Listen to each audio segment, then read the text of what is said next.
Chào các em. Chào các em. Mời các em ngồi xuống.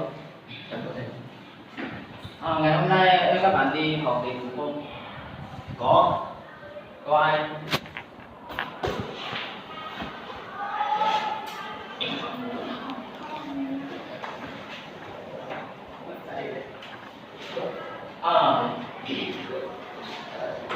Bài hôm trước lớp mình có vấn đề gì không? Dạ không có ạ. Không có. Thế thì người ta đi vào phần mới. Hôm nay là ngày thứ mấy? Ngày 16 tháng tư năm 2000.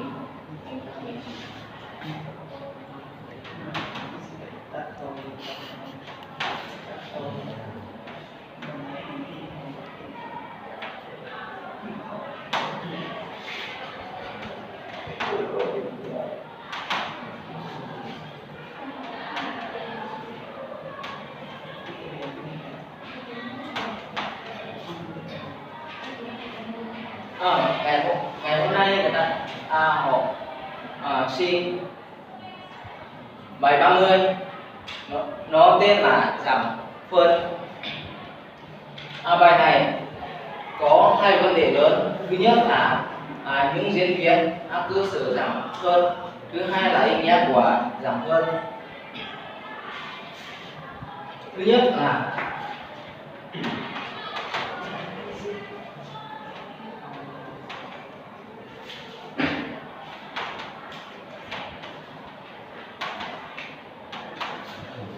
những diễn biến cơ sở cơ bản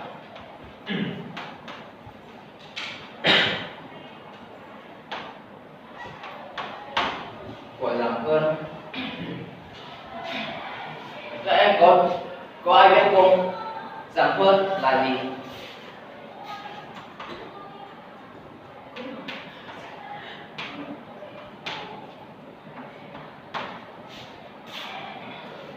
Có ai biết không?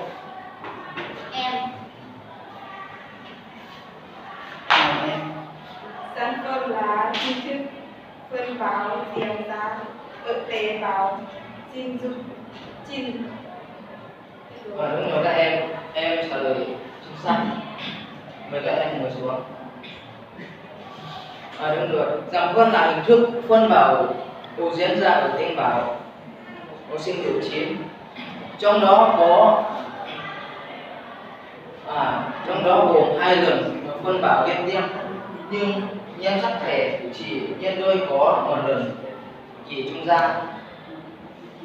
Trước lần phân bào 1 tức là giảm phân 1, lần phân bào 2 tức là giảm phân 2 diễn ra sau có một chỉ trung gian rất ngắn.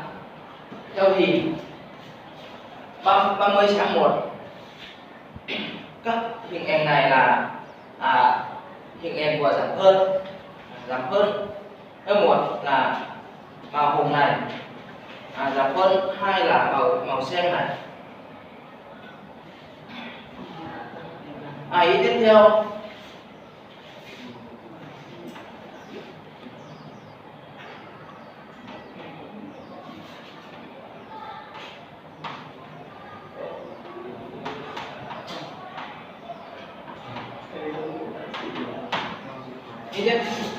ý tiếp theo là giảm phân có mấy gì? Có ai biết không các em? Xin mời em. Cái này em xin trả lời. Sản phẩm có 5 kỳ.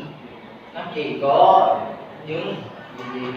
1 là kỳ chuông giảm, 2 kỳ đầu, 3 kỳ trước, 4 kỳ sau, 5 kỳ cuối. Đúng rồi, chính xác. Mời em ngồi xuống.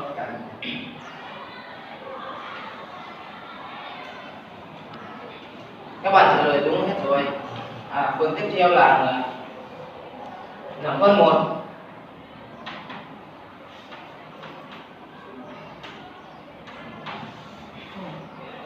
Thầy viết tắt nha. Giảm phân 1 phân bào 1 của giảm phân có những diễn biến cơ bản sau đây. Khi đầu các nhiễm sắc thể chép xuống có ngắn tính mở mang nhân sắp xếp định hướng. Hình ảnh này là hình ảnh của giảm phân 1. Lần đầu tiên là như này, thứ hai là như này, tiếp theo giảm xuống.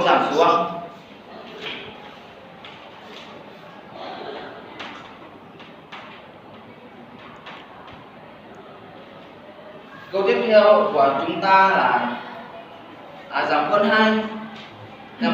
Giảm phân 2 tức là tiếp ngày sau kỳ trung gian là giảm phân 2 diễn ra nhẹ chóng hơn chiều so với lần thứ nhất, hoặc là giảm phân 1 và cũng trải qua 4 kỳ.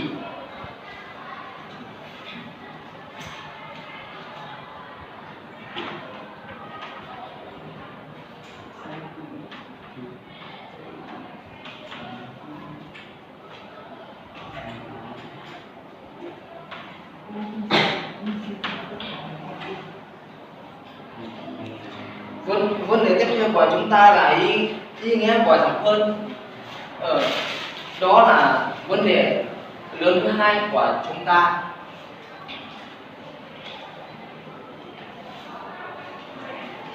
Ý nghĩa của giảm phân: nhờ có giảm phân giao kỷ luật tổng thể và của nhiễm sắc thể đơn mỗi ý hiểu của nó là chữ N.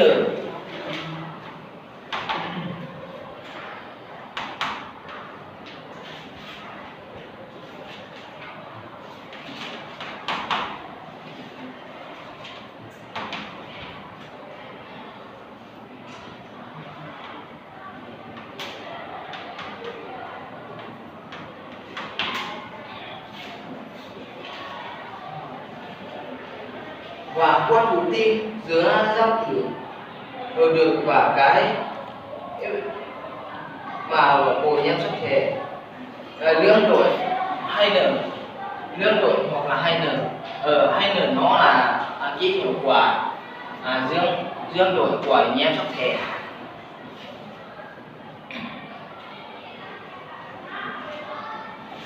Cuối cùng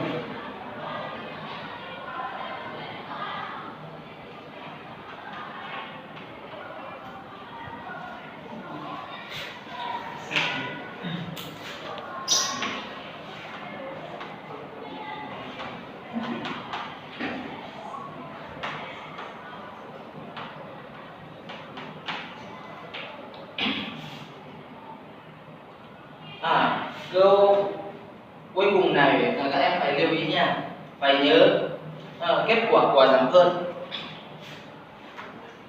Giảm phân của quá trình giảm phân là kết quả của quá trình giảm phân là từ một tế bào của mẹ có bộ nhiễm sắc thể giữa bội 2N qua 2 lần phân bào tiếp tiếp tạo ra 4 tế bào con đều mang bộ nhiễm sắc thể đơn thuần hoặc là chữ N. Như vậy số lượng nhiễm sắc thể đã giảm đi một nửa của nhiễm sắc thể diễn ra theo công thức này.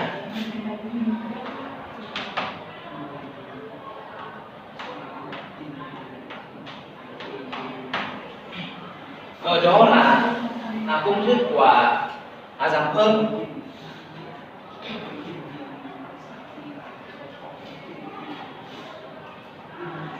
Các vấn đề em đã học ngày hôm nay các em hiểu hết chưa? Chỗ nào có vấn đề gì thì quay lại để hỏi được.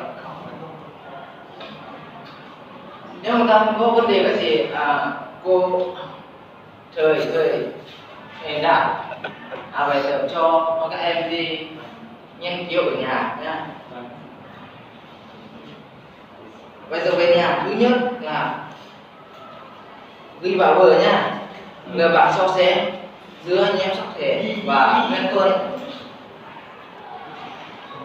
Vấn đề thứ hai, tại sao quá trình làm vân lại tạo ra được các giao tử các khác nhau về tổ hợp các nhóm sắc thể? Vấn đề thứ ba là nêu ý nghĩa của giảm phân.